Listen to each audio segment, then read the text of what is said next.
يا صباح الفل، عاملين ايه؟ رب تكونوا بخير. دلوقتي الساعة 6 صباحا. قلت كده بقى ان انا مكانش جايلي نوم، قلت اما اصحى كده واصور وافتح معاكم الفيديو زي ما هو. بجد الجو كان يعني ساقع جدا، الله يكون في عون بجد الولاد. انا يعني بقالي فترة ما شفتش الصبح كده.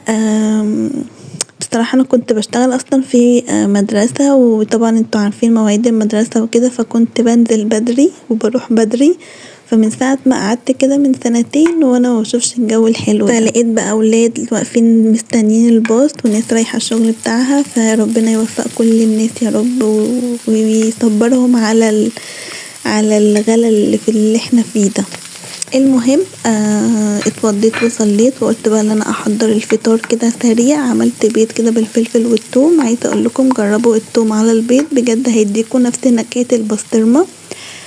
وهتحسي كده ان في طعم حلو قوي، بس ما فيش بسطرمه. انتوا عارفين طعم وريحه بجد طعمه خطير.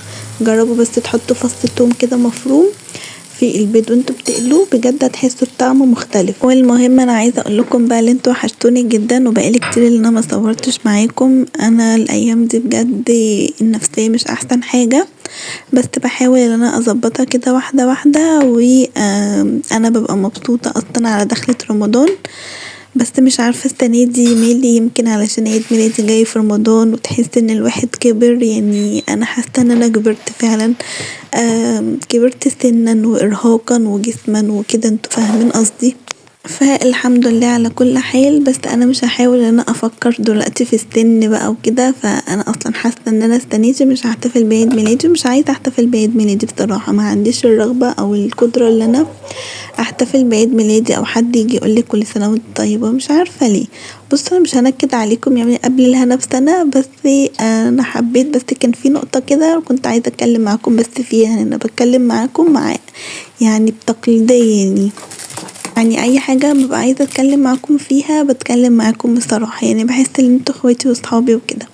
المهم بقى عملت الفطار بجد كان طعمه حلو قوي. البيض بالطريقه دي جربوه، لازم تجربوها، هيعجبكم جدا وهتحسوا باختلاف في الطعم. حطيت عليه كمان شويه فلفل صغيرين، فلفل اسمر، وحطيت توابل البطاطس دي. بجد التوابل دي بقت النينجا بالنسبه لي، ما اقدرش استغنى عنها. بحطها على اي حاجه بصراحه. بحطها على البيض المسلوق او البيض المقلي او البطاطس المهروسه او البطاطس المقليه.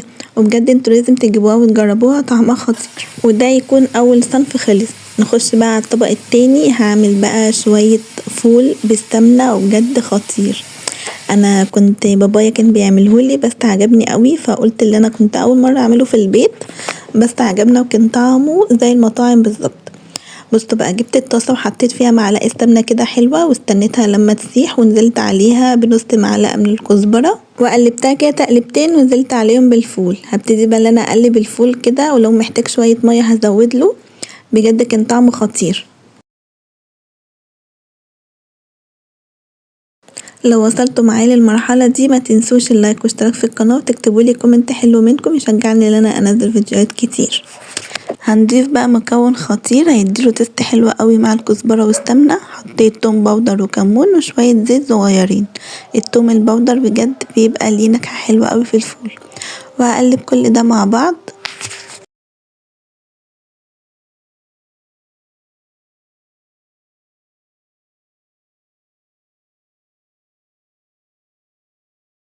وبس كده يكون جاهز معانا. بجد كان طعمه حلو قوي، لازم تجربوا بالطريقة دي.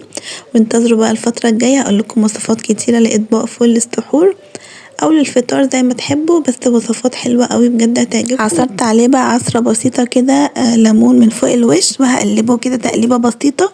ما تقوليش ان السمنة هتبقى طعمها وحش، ان الفول بالسمنة بيبقى طعمه وحش بالليمون، بل بالعكس بيديله بجد نكهة حلوة قوي. لان كل المطاعم معظمها لما بتطلبي فول بالسمنة ما بتحطش عليه ليمون، بس جربي بجد حطي كده عصرة ليمون عليه وبجد بيبقى طعمه خطير. هستناكم تجربوا الطريقة دي وتكتبولي رأيكم في الكومنت. وبكده خلاص يكون الفول جاهز معانا. هحضر الجبنة بالحمص. دي جبنة سوري بس طعمها مختلف. انا ما حبيتهاش بس جوزي حبها، بس انا مش حاسه ان انا باكل جبنه، انا كنت حاسه ان انا باكل حمص مفروم. انتوا فاهمين. بس حطيت بقى شويه عليها زعتر برضو سوري كنت جايباه برضو.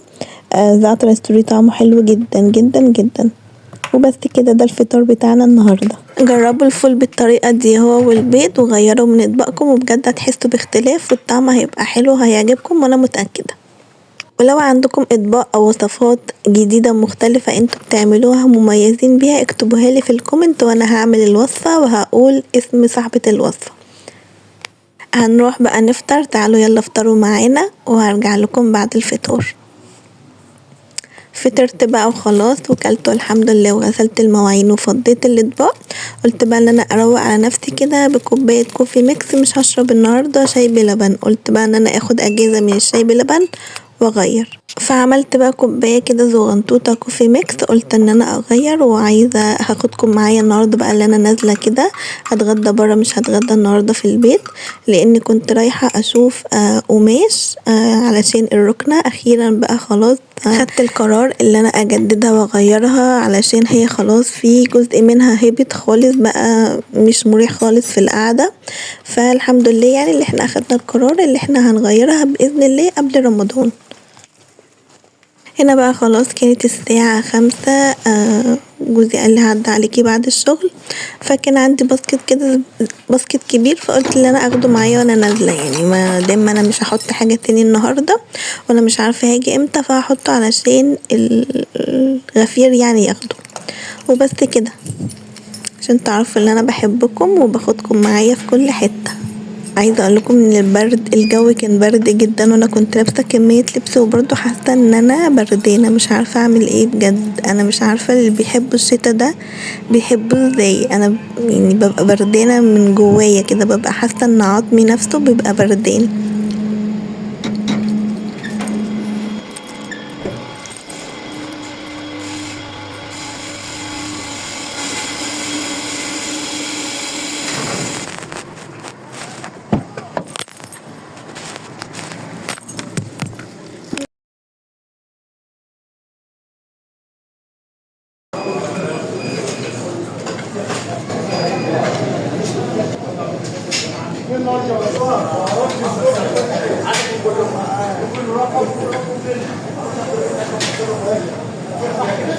لفينا بقى ورحنا كذا محل شفنا الاسعار. انا عايزه اقول لكم ان الاسعار بجد فظيعه، يعني مش عارفه الله يكون في عون بجد اي حد بيجهز نفسه بيتجوز، بس الاسعار صعبه قوي.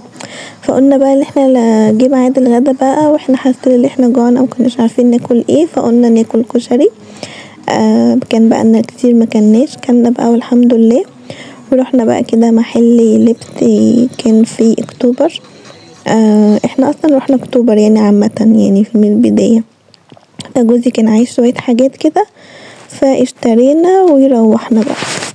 دي بقى كانت الساعة 1 بالليل، قلت اما اقوم اروق كده على نفسي بطبق فراولة حلو. انا بحب الفراولة بالطريقة دي، بحب ان انا اقطعها كده شرايح واحط عليها عسل او سكر. بس عايزه اقول لكم ان الفراولايه كان في فراولايه انا ما خدتش بالي منها الا وانا بعمل مونتاج، كنت تحس ان هي من جوه مديه على شكل قلب، بجد كنت مبسوطه وكانت شكلها حلو قوي. اللي متابعني من زمان عارف ان انا بحب طريقه الفراوله او الفاكهه عامه بالطريقه دي، بحب ان انا اقطع الفاكهه كده بالطريقه دي ايا كان بقى، موز تفاح فراولة ايا كان، وبحط عليها شوية عسل او سكر. بس انا ما كانش عندي عسل فحبيت ان انا احط عليها شوية سكر صغيرين واقلبهم كويس لحد ما تحس كده ان السكر داب والفواكه او الفراولة نزلت العسل بتاعها، يعني بقت مميمية كده شوية. مقصدش يعني تبقى ميمية لأ، يعني العسل بتاعها نزل وهي بقت طرية كده شوية، مش عارفة انتوا فاهمين قصدي ولا لأ. عدينا بقى على المدينة المنورة، بجد الجبنة بتاعتهم واللبن والقرع العسل بتاعهم بيبقى طعمه خطير خطير خطير.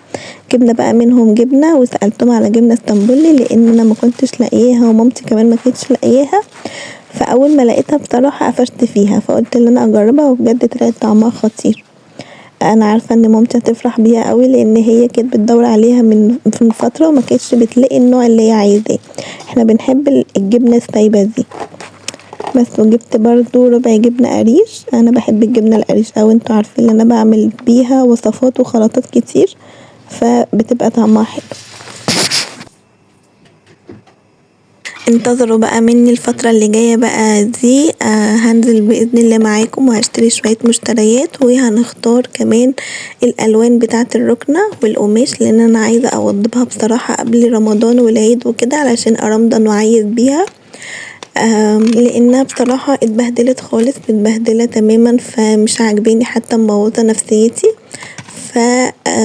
قلت بقى اللي انا اغيرها، وانتوا عارفين ان انا عايزه اغيرها من زمان، فهاخدكم معايا باذن الله وانا نازله اجيب شويه مشتريات بقى رمضان والقماش وكل حاجه. بس انا محتاجه منكم طلب بسيط، انا عارفه ان انتوا مش هتكسفوني وهتعملوه. عايزاكم بس ان انتوا تشتركوا في القناه وتكتبوا لي كومنتات كده حلوه وتشجعوني ان انا اصور واعمل معاكم فيديوهات، لان بجد انا بحس ان انا فيديوهاتي ما بتتشافش فدوت بيخلي نفسيتي مش متظبطة، وبيخليني اللي انا مش قادرة اللي انا اقوم اصور او مفيش شغف اللي انا اقوم اصور وكده. فانا عايزاكم اللي انتوا تشجعوني. انا عارفة ان انا ممكن فيديوهاتي ما تعجبكوش، بس انا عارفة وعندي يقين يعني من ربنا وواثقة فيكم اللي انتوا هتبسطوني المرة دي.